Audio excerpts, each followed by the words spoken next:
Welcome to my channel God classes. तो student, आज की जो क्लास है उसमें हम रिलेशन टॉपिक जो है उसको कंटिन्यू करेंगे। पिछले लेक्चर्स में आपने पढ़ा था रिलेशन क्या होते हैं, किस किस तरह से हम उनको रिप्रेजेंट कर सकते हैं। तो आज हम पढ़ेंगे टाइप्स ऑफ रिलेशन। तो वीडियो आगे बढ़ाने से पहले अगर आपने चैनल को अभी तक भी सब्सक्राइब नहीं किया है तो सब्सक्राइब जरूर करें और बेल आइकन को प्रेस करके रखें। साथ ही वीडियो अगर आपको पसंद आ रही है तो लाइक जरूर करें और कहने की जरूरत नहीं है कि शेयर भी जरूर करें अपने फ्रेंड्स के साथ, ताकि वो भी इसका बेनिफिट उठा सके। तो आइए हम स्टार्ट करते हैं अपना आज का लेक्चर, टाइप्स ऑफ रिलेशन।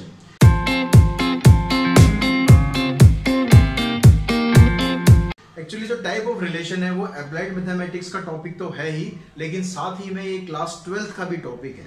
तो अगर आप क्लास 12th के स्टूडेंट्स हैं या फिर अप्लाइड मैथमेटिक्स क्लास 11 के स्टूडेंट्स हैं तो ये लेक्चर आप दोनों के लिए ही बराबर बेनिफिशियल है। तो आप दोनों ही इस लेक्चर को देखकर बेनिफिट उठा सकते हैं और टाइप्स ऑफ रिलेशन के बारे में समझ सकते हैं कि क्या क्या रिलेशंस की टाइप होती है। तो रिलेशन की टाइप समझाने से पहले थोड़ा सा हम इसके बारे में आपको ये बता दूं कि टॉपिक जो थोड़ा थ्योरेटिकल टॉपिक है, तो इसको हम सीधा थ्योरी पर ना जाके पहले कुछ प्रैक्टिकल अप्रोच समझेंगे।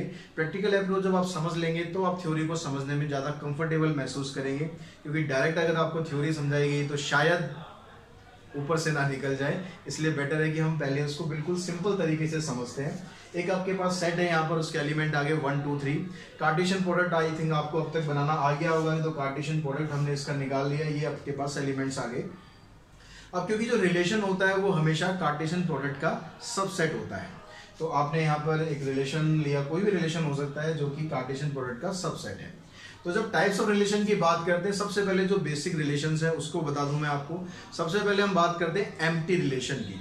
अब एम्प्टी रिलेशन, इसके नाम से भी आप समझ पा रहे होंगे कि एम्प्टी मतलब जिसके अंदर कुछ भी ना आए, यानी if no element of set A is related to with any other element, यानी सेट में से कोई भी एलिमेंट ऐसा नहीं होगा जो आपस में एक दूसरे से रिलेट करे। जैसे यहाँ पर एलिमेंट आपने यहाँ तो लिखे 1 1 1 2 1 3, यहाँ पर कोई भी आपस में रिलेट ना करे, ऐसा कोई रिलेशन क्या पॉसिबल हो सकता है? बहुत सारे रिलेशन हो सकते हैं। अगर आप लिखते हैं जैसे r इक्वल्स टू, ये रिलेशन ने लिखा x y and x and y both are belongs to set A, और रिलेशन हो गया कि x plus y equals to 10। अब यहाँ पर देखो, क्या ऐसा कोई रिलेशन यहाँ पर है, क्या ऐसा कोई ऑर्डर्ड पेयर यहाँ पर है जिसको आप सम करेंगे तो 10 आ जाए? तो देखो यहाँ पर ध्यान से देखो, सबसे जो बड़ा ऑर्डर्ड पेयर आ रहा है वो तो यही आ रहा है 3 3, यानी इसको भी आप प्लस करते हैं तो कितना आएगा? 6 आएगा। तो बाकियों से तो मतलब ही नहीं कि भाई 10 आ जाए, यानी ये जो रिलेशन है इसका कोई भी एलिमेंट इसको सेटिस्फाई नहीं कर रहा है। ठीक है, तो ये रिलेशन क्या हुआ? एम्प्टी रिलेशन हुआ। यहाँ पर अगर मैं लिख दूं x minus y equals to 10, तो हो सकता है क्या? देखो तब भी नहीं हो सकता, क्योंकि माइनस करने पर 10 यहाँ पर भी कहीं नहीं आएगा। यानी ये जो दोनों रिलेशन है ये एम्प्टी रिलेशन है। तो इस तरह के बहुत सारे रिलेशन हो सकते हैं जिसमें कोई भी एक एलिमेंट किसी दूसरे एलिमेंट के साथ रिलेट ना करे, उसको हम बोलते हैं एम्प्टी रिलेशन। जो एम्प्टी रिलेशन है इसको आप वॉइड रिलेशन भी बोल सकते हैं, इसको आप नल रिलेशन भी बोल सकते हैं। जैसे हमने सेट में पढ़ा था empty set, void set, null set, ऐसे रिलेशन में भी आप ये वर्ड्स यूज कर सकते हैं, एम्प्टी रिलेशन, वॉइड रिलेशन या फिर नल रिलेशन। दूसरी इंटरेस्टिंग चीज ये है कि जो एम्प्टी रिलेशन होता है, एम्प्टी रिलेशन हमेशा सबसे छोटा रिलेशन होता है। Empty relation is the smallest relation on set, smallest relation on set, क्योंकि ज्यादा से ज्यादा इसमें क्या आएगा? कुछ भी नहीं आएगा भाई, क्योंकि इस एम्प्टी का मतलब है कि कुछ भी नहीं आना, उससे नीचे तो जा नहीं सकते, नेगेटिव तो जा नहीं सकते। तो एम्प्टी रिलेशन जो होता है सबसे छोटा रिलेशन होता है सेट में। भाई ये सबसे छोटा होता है तो सबसे बड़ा क्या होता है? सबसे बड़ा जो रिलेशन होता है उसको हम बोलते हैं यूनिवर्सल रिलेशन। तो सबसे बड़े जो रिलेशन की हम बात करते हैं वो होता है universal relation. If every element of set is related to each other, यानी सेट के जितने भी एलिमेंट हैं वो सारे आपस में एक दूसरे से रिलेट करें। जैसे 1 है, 1 से भी रिलेट करना चाहिए, 2 से भी रिलेट करना चाहिए, 3 से भी रिलेट करना चाहिए। ऐसे 2 जो है वो 1 के साथ, 2 के साथ, 3 के साथ, तीनों के साथ रिलेट करेगा, और 3 भी इन तीनों के साथ ही रिलेट करेगा। तो इस तरह का कोई भी रिलेशन, इसको आप बोल सकते हैं यूनिवर्सल रिलेशन। जैसे हम यहाँ पर लेंगे x y ऑर्डर्ड पेयर लिया हमने, x and y both are belongs to A। यहाँ पर रिलेशन मैंने लिख दिया modulus of x minus y is greater than equals to 0। कि आपने जो x और y है उन दोनों का अगर आप सब्ट्रैक्शन करते हो तो उसकी वैल्यू जो है वो मॉड की वैल्यू ग्रेटर देन और इक्वल्स टू 0 आएगी। अब यहाँ पर देखो आप कोई सा भी एलिमेंट ले लो, अगर आप लेते हो 1 1 तो इसका मॉडुलस निकालते हैं, सब्ट्रैक्ट करने के बाद 0 आएगा। अगर आप लेते हैं 1 2 तो ये 1 आ जाएगा। अगर आप लेते हैं 1 3 तो ये 2 आ जाएगा। यानी जो भी वैल्यू आएंगी वो सारी कहेंगी या तो 0 आएगी या 0 से बड़ी आएगी। यानी हर एक एलिमेंट यहाँ पर हर एक दूसरे एलिमेंट के साथ रिलेट कर रहा है। तो इस तरह के रिलेशन को हम बोलते हैं यूनिवर्सल रिलेशन। तो इसीलिए जो यूनिवर्सल रिलेशन होता है ये सबसे लार्जेस्ट रिलेशन होता है।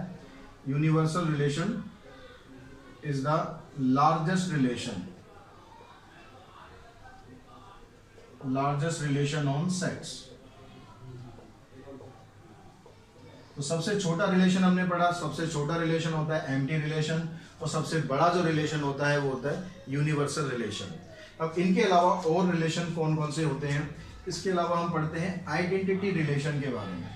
तो वो जो आइडेंटिटी रिलेशन क्या होता है, आइडेंटिटी रिलेशन में कहता है every element is related to itself only. Only जो वर्ड है बड़ा इंपॉर्टेंट है, इसको ध्यान रखना कि यहाँ पर जितने भी एलिमेंट है वो सिर्फ और सिर्फ अपने आप से रिलेट करें। तो इस तरह का जो रिलेशन होता है उसको हम बोलते हैं आइडेंटिटी रिलेशन। तो आइडेंटिटी रिलेशन को आप इस तरह से दिखा सकते हो, identity relation on set A is a, यानी जो यहाँ पर डोमेन होगा वही उसकी रेंज होनी चाहिए। और all a belongs to set A, जो ए की वैल्यू है वो आपको सेट ए में से ही लेनी है। फॉर एग्जाम्पल यहाँ पर एक मैंने सेट लिख लिया, यहाँ पर एलिमेंट लिए, उसको हम अभी कंसिडर नहीं कर रहे, इसको समझने के लिए 2 4 6 8 ये सेट ले लिया हमने। तो यहाँ पर देखो जो रिलेशन है वो रिलेशन क्या है, a minus B equals to 0। तो a minus B equals to 0 में कौन कौन से एलिमेंट आए, यहाँ पर देखो अगर आप 2 को 2 के साथ ही माइनस करोगे तो 0 आ जाएगा, या आप 4 को 4 के साथ माइनस करेंगे, या 6 को 6 के साथ, 8 को आप 8 के साथ माइनस करेंगे तो ये 0 आया। तो यहाँ पर क्या हो रहा है, ए के जितने भी एलिमेंट थे वो सिर्फ और सिर्फ आपस में खुद से ही रिलेट कर रहे हैं, एक दूसरे से नहीं कर रहे हैं, सिर्फ खुद से ही रिलेट कर रहे हैं। यहाँ पर कोई भी एलिमेंट ऐसा नहीं है जो किसी दूसरे से रिलेट करे। जैसे यहाँ पर 2 4 नहीं आ रहा, 2 6 नहीं आ रहा, 2 8 नहीं आ रहा, क्योंकि यहाँ पर क्या होना चाहिए, हर एक एलिमेंट जो है केवल और केवल अपने आप से रिलेट करना चाहिए। इस तरह का जो रिलेशन होता है उसको हम बोलते हैं आइडेंटिटी रिलेशन। क्लियर होगी बात यहाँ तक। अब इससे आगे चलते हैं, जो सबसे मोस्ट इंपोर्टेंट रिलेशंस होते हैं वो होते हैं रिफ्लेक्सिव रिलेशन, सिमेट्रिक रिलेशन और ट्रांजिटिव रिलेशन। रिफ्लेक्सिव रिलेशन में क्या होगा, if every element of set A related to itself, if every element of set A is related to itself, यानी इसको अगर आप सिंबॉलिक फॉर्म में लिखें तो इस तरह से हम लिखेंगे, if x belongs to R and x belongs to A, यानी जो भी x की वैल्यू है वो आपने सेट A में से ली है, और यहाँ पर जो डोमेन है वही उसकी रेंज आएगी, यानी जो हमने x की वैल्यू रखी आंसर भी उसका वही आएगा। अब आप सोच रहे होंगे अभी अभी तो ये हमने किया था आइडेंटिटी में, तो यहाँ आइडेंटिटी और रिफ्लेक्सिव दोनों में फिर फर्क क्या है। आइडेंटिटी में भी यही बताया था कि यहाँ पर जो एलिमेंट होगा वो भी यहाँ एलिमेंट आएगा, और रिफ्लेक्सिव में भी सेम चीज रिपीट कर रहे हैं। लेकिन एक चीज आप यहाँ पर देख रहे हैं, यहाँ पर एक चीज मिस है, ओनली वर्ड मिस है। और ओनली वर्ड मिस है तो उसका फर्क क्या पड़ेगा, देखो उसका फर्क मैं यहाँ पर कुछ आपके पास सामने सेट लिखता हूँ। मैंने यहाँ पर लिखा 1 1 1 2 2 2 3 3। अब ये बताओ कि आप ये रिफ्लेक्सिव है या आइडेंटिटी है। रिफ्लेक्सिव में क्या बोला हमने कि जितने भी x हैं उनकी जो रेंज है वो सेम आनी चाहिए। तो अगर आप 1 यहाँ पर डोमेन लेते हो तो रेंज सेम आ रही है, ठीक है। यहाँ पर इसको छोड़ देते हैं, अभी 2 2 ये भी आ रहा है, 3 3 ये भी आ रहा है। तो यानी इस डेफिनेशन के हिसाब से ये रिफ्लेक्सिव तो हो गया, लेकिन क्या ये सिमेट्रिक है, क्या ये आइडेंटिटी है। आइडेंटिटी में क्या बताया था आपको कि जो भी ए की वैल्यू आप लोगे वो सिर्फ और सिर्फ खुद से ही रिलेट करनी चाहिए, किसी और से रिलेट नहीं करनी चाहिए। तो यहाँ पर देखो 1 2 के साथ भी रिलेट कर रहा है। तो जब आप रिफ्लेक्सिव देखेंगे तो रिफ्लेक्सिव में ये यहाँ पर है या नहीं है कोई मायने नहीं रखता रिफ्लेक्सिव में, लेकिन आइडेंटिटी में इसका भी रोल आता है। आइडेंटिटी में क्या कह रहा है कि अगर कोई और एलिमेंट के साथ कोई रिलेट करता है तो वो आइडेंटिटी रिलेशन नहीं होगा, यानी ये आइडेंटिटी रिलेशन नहीं है। आइडेंटिटी रिलेशन ये नहीं है, ये सिर्फ और सिर्फ रिफ्लेक्सिव रिलेशन है। समझ में आ गई बात या नहीं आई? एक एग्जांपल और देखते हैं। अगर हम यहाँ पर लिखते हैं 1 1 2 2 और यहाँ लिखते हैं आप 3 3, तो 1 1 है, 2 2 है, 3 3 है, इसका मतलब क्या है कि ये रिफ्लेक्सिव रिलेशन तो है और ये आइडेंटिटी रिलेशन भी है। क्योंकि यहाँ पर क्या हो रहा है, यहाँ पर जो 1 है वो 1 के साथ रिलेट हो रहा है, 2 2 के साथ रिलेट हो रहा है, 3 3 के साथ रिलेट हो रहा है, और किसी एलिमेंट के साथ तो रिलेट नहीं हो रहा। यानी जो एलिमेंट आपको सेट में दिए हुए हैं वो सिर्फ और सिर्फ अगर खुद के साथ ही रिलेट करें तो आइडेंटिटी है। लेकिन अगर वो खुद के साथ तो रिलेट कर रहे हैं लेकिन उसके अलावा कुछ और एलिमेंट भी उसमें इंक्लूड है, जैसे यहाँ पर 1 2 आ गया, अगर यहाँ पर कुछ और भी आ जाता, 2 3 भी आ जाता, 3 1 भी आ जाता, तो भी ये रिलेशन रिफ्लेक्सिव तो रहता ही। अगर मैं यहाँ पर लिख दूं 1 1 1 2 1 3 2 2 2 3 3 3, तो हमें क्या देखना है, 1 1 आ रहा है, 2 2 इसमें आ रहा है, 3 3 आ रहा है, तो यानी ये रिफ्लेक्सिव है। लेकिन इनके अलावा और भी कुछ एलिमेंट अगर आ रहे हैं तो ये आइडेंटिटी एलिमेंट नहीं है। समझ में आ गई बात? आइडेंटिटी रिलेशन और रिफ्लेक्सिव रिलेशन में फर्क क्या है? यानी यहां से आप ये भी कह सकते हो कि जितने भी आइडेंटिटी रिलेशन है वो सारे रिफ्लेक्सिव रिलेशन होंगे, लेकिन जितने भी रिफ्लेक्सिव हैं वो जरूरी नहीं है कि वो आइडेंटिटी भी हो। कुछ हो सकते हैं, कुछ नहीं हो सकते। जैसे हमने यहाँ पर देखा कि ये रिफ्लेक्सिव है तो आइडेंटिटी है, लेकिन यहाँ पर रिफ्लेक्सिव है तो आइडेंटिटी नहीं है। तो जो आइडेंटिटी होगा वो रिफ्लेक्सिव तो श्योर शॉट होगा ही होगा, लेकिन जो रिफ्लेक्सिव होगा वो जरूरी नहीं है कि वो आइडेंटिटी रिलेशन भी हो। आई थिंक दोनों का डिफरेंस आपको समझ में अच्छी तरह आ गया होगा कि दोनों में फर्क क्या है। अब हम चलते हैं नेक्स्ट सिमेट्रिक रिलेशन पर। अब देखो बच्चों, दूसरा जो रिलेशन है वो है सिमेट्रिक रिलेशन। सिमेट्रिक रिलेशन में क्या होता है कि a relation is said to be symmetric if X Y belongs to R. अगर एक्स वाई रिलेशन को बिलोंग करते हैं तो अगर आप उसको उल्टा कर दो मतलब वाई पहले आ जाएगा, एक्स बाद में आ जाएगा, और वो भी रिलेशन को सेटिस्फाई करे, तो इस तरह का रिलेशन होता है सिमेट्रिक रिलेशन। देखो फॉर एग्जांपल से हम समझते हैं, यहाँ पर हम क्या कह रहे हैं कि अगर एक्स वाई बिलोंग कर रहा है तो वाई एक्स भी बिलोंग करना चाहिए। तो हम एक्स वाई इन्हीं में से ले लेते हैं। एक्स वाई जैसे लिए हमने 1 2, अब 1 2 है तो इसका उल्टा करेंगे तो क्या आना चाहिए, 2 1। तो 2 1 देखो इसमें आ रहा है क्या, 1 2 भी आ रहा है, 2 1 भी आ रहा है, यानी ये ठीक है। उसके अलावा यहाँ पर आ रहा है 3 1 और उसका उल्टा करेंगे तो क्या आ रहा है 1 3, तो 3 1 के हिसाब से 1 3 भी आना चाहिए, तो ठीक है, यानी ये सिमेट्रिक रिलेशन है। क्लियर होगी बात? यानी जो आपको एलिमेंट्स यहाँ पर दिए हुए हैं उसको अगर आप उल्टा कर दो, वो भी उसी सेट में बिलोंग करें, तो उस सेट को हम बोलते हैं, तो उस रिलेशन को हम बोलते हैं सिमेट्रिक रिलेशन। अब यहाँ पर देखो 1 2 का उल्टा करेंगे 2 1 आ रहा है, ठीक है। 3 1 का उल्टा करेंगे 1 3, ये भी आ रहा है। 1 1 का उल्टा करेंगे तो 1 1 ही रहेगा ना, तो ये भी आ रहा है। 2 2 का उल्टा करेंगे 2 2 रहेगा। 2 3 का उल्टा करेंगे तो 3 2 है कि यहाँ पर 3 2 नहीं है, यानी ये जो एलिमेंट है इसकी वजह से ये सिमेट्रिक नहीं आएगा। अगर यहाँ पर 3 2 भी आ जाता तो ये रिलेशन सिमेट्रिक रिलेशन हो जाता। आगे देखो 3 2 है 2 3, 3 2 है तो 2 3 भी है, ठीक है। 1 3 है तो 3 1 भी है, ये भी ठीक है। 2 2 का उल्टा 2 2 ही रहेगा, तो ये भी है। अब यहाँ देखो 1 2 का उल्टा होना चाहिए 2 1, तो 2 1 यहाँ पर मिसिंग है, 2 1 मिसिंग है, तो ये भी सिमेट्रिक रिलेशन नहीं है। यहाँ पर देखो 1 1 का उल्टा, ठीक है, यही आ गया। 1 2 का उल्टा 2 1, 1 2 का उल्टा 2 1, ये आ गया। 1 3 का उल्टा हो गया 3 1, तो ये भी हो गया। देखो 2 2 का उल्टा यही हो जाएगा, 2 3 का उल्टा 3 2, ये भी आ गया, और 3 3 का उल्टा 3 3, ये भी आ गया। यानी यहाँ पर सारे के सारे जो ऑर्डर्ड पेयर हैं वो इसको सेटिस्फाई कर रहे हैं, तो ये रिलेशन बन गया आपका सिमेट्रिक रिलेशन। तो ये सिमेट्रिक रिलेशन होगा। सिमेट्री के साथ साथ अब रिफ्लेक्सिव भी चेक कर लेते हैं, जो भी अभी हमने समझा। रिफ्लेक्सिव में क्या था, दोनों सेम होने चाहिए, उल्टा करो चाहे उल्टा करो वो सेम होना चाहिए। तो यहाँ पर उल्टा पुल्टा नहीं आ रहा, यहाँ उल्टा पुल्टा नहीं आ रहा, तो इसका मतलब ये रिफ्लेक्सिव नहीं है। यहाँ पर देखो उल्टा पुल्टा आ रहा है, ये भी उल्टा पुल्टा, ये भी उल्टा पुल्टा है, और लेकिन 3 3 नहीं है, 3 3 नहीं है, तो इसका मतलब ये रिफ्लेक्सिव भी नहीं है। ये ध्यान रखना कि सारे एलिमेंट आने चाहिए एक ही, 1 1 भी आना चाहिए था, 2 2 भी आना चाहिए था, और 3 3 भी आना चाहिए था, तभी रिफ्लेक्सिव बनेगा। यहाँ पर देखो 3 2, यहाँ उल्टा पुल्टा सारे नहीं है, देखो सिर्फ 2 2 आ रहा है, ना तो यहाँ 1 1 है ना 3 3 है, तो ये भी रिफ्लेक्सिव नहीं है। यहाँ पर देखो 1 1 भी आ रहा है, 2 भी आ रहा है, 3 भी आ रहा है, बाकी इसमें और फालतू आ रहे हैं तो आने दो, कोई दिक्कत नहीं है। तो ये रिफ्लेक्सिव भी है। तो लास्ट वाला जो सेट है ये रिफ्लेक्सिव भी है और सिमेट्रिक भी है। तो अब इसके बाद बचता है हमारे पास ट्रांजिटिव रिलेशन। आई थिंक यहाँ तक आपको समझ में आ गया होगा कि ये दोनों रिलेशन आपको किस तरह से निकालने हैं।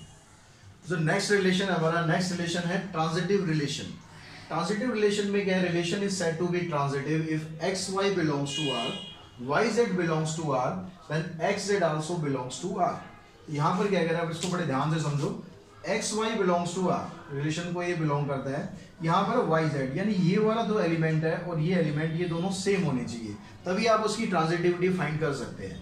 अगर ये एलिमेंट यहाँ पर नहीं होगा तो आप उसको ट्रांजिटिव ही लिखेंगे, क्योंकि आप उसको फाइंड करने के लिए आपके पास एलिमेंट ही नहीं है। समझ में आ रही बात? अभी देखो एग्जांपल में और क्लियर हो जाएगा। तो यहाँ पर एक्स वाई है और यहाँ पर फिर वाई जेड होना चाहिए, मतलब ये दोनों एलिमेंट सेम होने चाहिए। अगर ये एलिमेंट सेम है तो जो एक्स जेड आएगा, एक्स जेड भी रिलेशन को बिलोंग करे, तो इस तरह के रिलेशन को हम बोलेंगे ट्रांजिटिव रिलेशन। कैसे, देखो एग्जांपल से समझो। यहाँ पर है 1 2, यहाँ पर 2 है, इधर हो गया 2 1। तो अब हमें क्या देखना है, 1 2 भी आ रहा है, 2 1 भी आ रहा है, तो 1 1 सेट में बिलोंग करता है नहीं करता? देखो 1 1 सेट में बिलोंग कर रहे हैं, तो इससे तो बन रहा है आपका आंसर। अब आगे देखो 2 1, हर एक सेट से देखना है, कोई भी मिस नहीं होना चाहिए। 2 1, अब 1 के साथ यहाँ पर देखो 1 2 है, 2 1 और 1 2, तो इसका मतलब क्या हुआ, जो 2 2 है वो सेट में आ रहा है क्या? देखो 2 2 सेट में नहीं आ रहा, इसका मतलब ये ट्रांजिटिव नहीं बनेगा। क्लियर हुई बात? हमने पहले इससे देखा, पहले से तो बन गया, लेकिन जब हम दूसरे से देख रहे हैं, दूसरे से मतलब यहाँ पर है 2 1, तो 2 1 के साथ फिर अगला जो एलिमेंट होना चाहिए वो 1 से स्टार्ट होना चाहिए।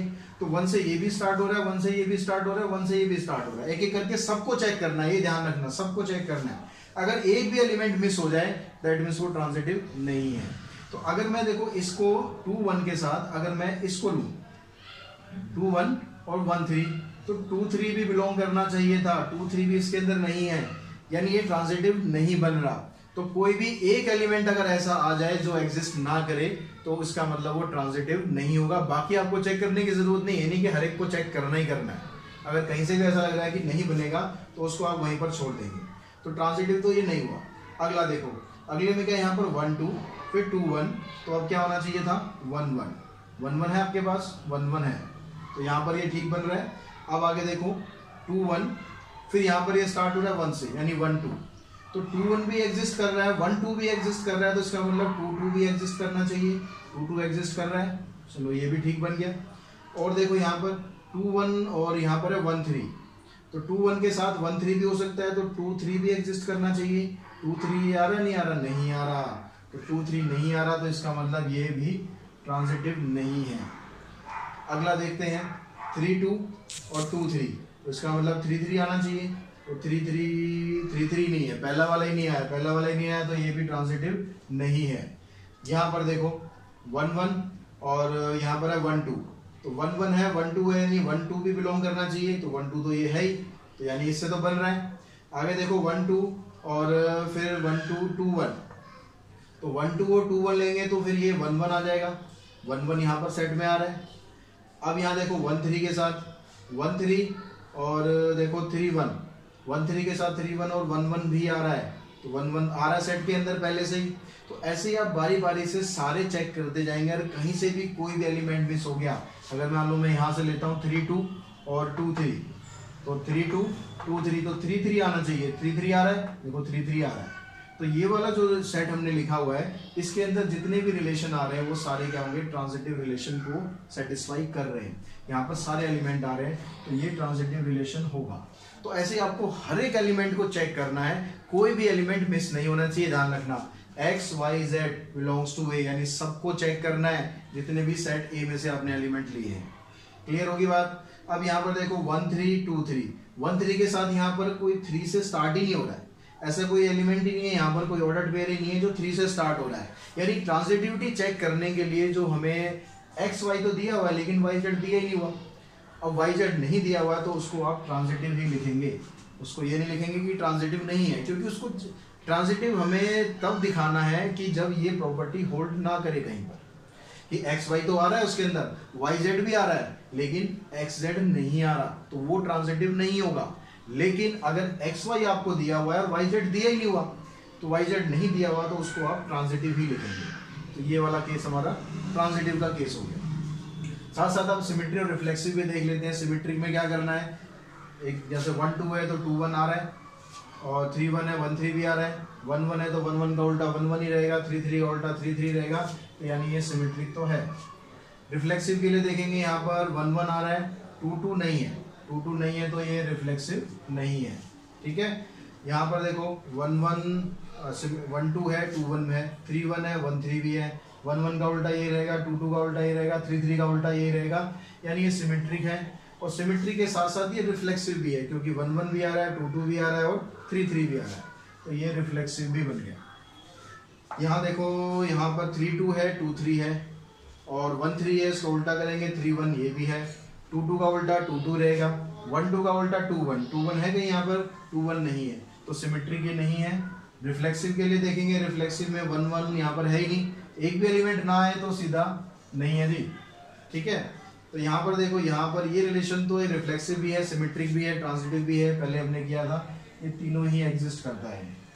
यहाँ पर ये 1 3 है और 3 1 नहीं है, 3 1 नहीं है तो ये सिमेट्रिक नहीं है। रिफ्लेक्सिव के लिए फिर 1 1 नहीं है, 1 1 नहीं है तो ये रिफ्लेक्सिव भी नहीं है। तो इस तरह से आप फाइंड कर सकते हैं कि कौन सा रिलेशन सिमेट्रिक है, ट्रांजिटिव है, रिफ्लेक्सिव है। अगर कोई रिलेशन ऐसा होता है जिसमें तीनों होल्ड करते हैं, ये वो ट्रांजिटिव भी होता है, सिमेट्रिक भी होता है, रिफ्लेक्सिव भी होता है, तो इस तरह का जो रिलेशन होता है उसको हम क्या बोलते हैं, उसको हम बोलते हैं इक्विवेलेंस रिलेशन। क्या बोला जाता है, इक्विवेलेंस रिलेशन, इक्विवेलेंस रिलेशन। और ज्यादातर क्वेश्चन जो आपसे यही पूछे जाते हैं कि prove that it is an equivalence relation. That means आपको क्वेश्चन तो उसने एक दे दिया, लेकिन 3 काम आपको दे दिया उसने। आपको यहाँ रिफ्लेक्सिव भी प्रूव करना है, ठीक है, रिफ्लेक्सिव भी होना चाहिए, सिमेट्रिक भी होना चाहिए और ट्रांजिटिव भी होना चाहिए। अगर तीनों कोई रिलेशन प्रॉपर्टी होल्ड करता है, तीनों रिलेशन एग्जिस्ट करते हैं, तो उसको हम बोलते हैं इक्विवेलेंस रिलेशन। अब इसके क्वेश्चन कर लेते हैं ताकि आपको समझ में आ जाए कि इक्विवेलेंस रिलेशन आपको किस तरीके से प्रूव करना है। तो देखिए 2 एग्जांपल हमने लिए हैं, इससे हम चेक करते हैं कि रिलेशन आपको कैसे पता करना है, रिफ्लेक्सिव है, सिमेट्रिक है, ट्रांजिटिव है या इक्विवेलेंस है। तो पहला जो रिलेशन है उसमें आपको 1 2 3 अप टू 10 ये एलिमेंट दे दिए और रिलेशन ये दिया हुआ है 2x - y = 0। तो इसको जब आप ऑर्डर्ड पेयर में लिखेंगे, ऑर्डर्ड पेयर में वो यहाँ पर हमेशा आपको ऐसे ही लिखना है ऑर्डर्ड पेयर में। तो यहाँ पर जो रिलेशन है 2x - y = 0, यानी इसको आप थोड़ा सिंप्लीफाइड फॉर्म में ऐसे लिख सकते हैं, y = 2x, यानी जो y की वैल्यू आनी है वो x की डबल आनी है। तो यहाँ पर कौन कौन से एलिमेंट आएंगे, अगर आप y की वैल्यू लेते हैं 1 तो x की वैल्यू क्या आ जाएगी, x की वैल्यू लेते हैं 1 तो y की वैल्यू क्या आएगी, 2 आ जाएगी। अगर आप यहाँ पर लेते हैं 2 तो यहाँ आ जाएगा 4, 3 लेंगे तो यहाँ आ जाएगा 6, और 4 लेंगे तो आएगा 8, 5 लेंगे तो आ जाएगा 10। 10 से आगे आप जा नहीं सकते क्योंकि x और y दोनों की जो वैल्यू है वो सेट A को बिलोंग करनी चाहिए, यानी ये यहाँ पर एलिमेंट्स आ गए। अब देखो यहाँ पर ये रिफ्लेक्सिव है या नहीं है। रिफ्लेक्सिव के लिए क्या बताया था आपको कि उल्टा पुल्टा, उल्टा पुल्टा यानी जैसे मर्जी कर लो सेम रहे। तो यहाँ पर देखो 1 2, अगर 2 1 करेंगे तो चेंज हो गया, यानी 1 1 इसमें नहीं है, ना 2 2 है, ना 3 3 है। अगर इनमें से मान लो 4 4 तक भी हो जाता, 5 5 तक भी हो जाता, तो भी हमें यहाँ पर क्या चाहिए थे, 10 10 तक चाहिए, यानी जितने भी एलिमेंट है वो सब की इमेज वही सेम चाहिए। तो इसमें से वो आपको नहीं दी है, तो ये रिफ्लेक्सिव नहीं है, ठीक है, ये रिफ्लेक्सिव नहीं है। अब सिमेट्रिक देखते हैं कि सिमेट्रिक है या नहीं।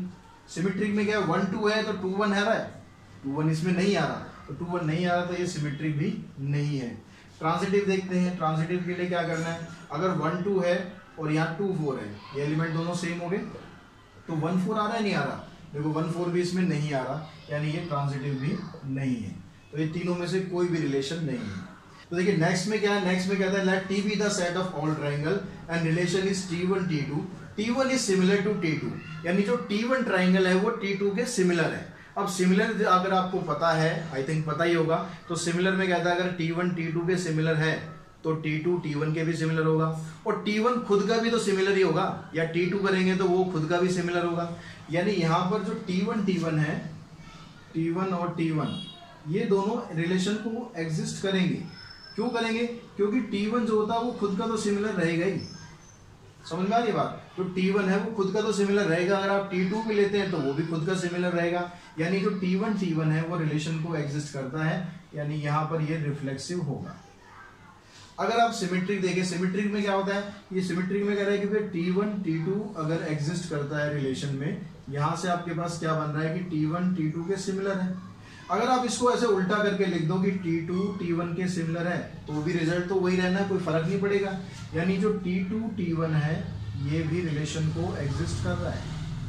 तो सिमेट्रिक की जो डेफिनेशन थी उसके हिसाब से क्या था, अगर XY रिलेशन में आता है तो YX भी रिलेशन में आएगा, वो आ रहा है, यानी ये सिमेट्रिक भी है। अब रहेगा ट्रांजिटिव। ट्रांजिटिव के लिए देखेंगे कि भाई T1 T2 के सिमिलर है, यानी T1 और T2 दोनों रिलेशन को सेटिस्फाई कर रहे हैं, और T2 T3 के सिमिलर है, यानी T2 और T3 ये भी रिलेशन को एग्जिस्ट कर रहे हैं। तो इसका मतलब T1 T2 के सिमिलर है, T2 T3 के सिमिलर है, दैट मीन्स T1 T3 के भी सिमिलर होगा, नहीं होगा? तो T1 is similar to T3, तो यानी यहां से आप ये कह सकते हो कि T1 और T3 ये भी रिलेशन को एग्जिस्ट करते हैं। तो हमारे पास जो ट्रांजिटिव की डेफिनेशन थी वो क्या थी, अगर XY आता है YZ आता है तो XZ भी आना चाहिए, वो आ गया, तो यानी ये ट्रांजिटिव भी है। तो ये रिलेशन ऐसा है जो रिफ्लेक्सिव भी है, सिमेट्रिक भी है, ट्रांजिटिव भी है, दैट मीन्स ये रिलेशन इक्विवेलेंस रिलेशन है। तो इस तरह से आपको इक्विवेलेंस रिलेशन अगर है तो वो प्रूव करने के लिए सिमेट्रिक भी दिखाना पड़ेगा, ट्रांजिटिव भी दिखाना पड़ेगा और रिफ्लेक्सिव भी दिखाना पड़ेगा। तो आई थिंक आपको ये तीनों रिलेशन समझ में आ गए होंगे, इनकी टाइप कैसे लिखनी है, किस तरह से आप इनको प्रूव कर सकते हैं। लेकिन चिंता की कोई बात नहीं, टेंशन बिल्कुल मत लेना, नेक्स्ट पार्ट में मैं इसके सारे क्वेश्चंस कराने वाला हूं जो आपकी 12th क्लास की एनसीईआरटी एक्सरसाइज के भी हैं, साथ ही जो अप्लाइड मैथमेटिक्स वाले हैं उनके लिए भी वही क्वेश्चन काम आने वाले हैं। तो वो सारे क्वेश्चन मैं वो डिटेल में आपको कराने वाला हूं ताकि इसके क्वेश्चन करने में आपको बिल्कुल भी प्रॉब्लम ना रहे। तो आज के इस वीडियो में इतना ही। वीडियो अगर आपको पसंद आया तो लाइक शेयर जरूर करें और चैनल को सब्सक्राइब जरूर करें। Thanks to all of you.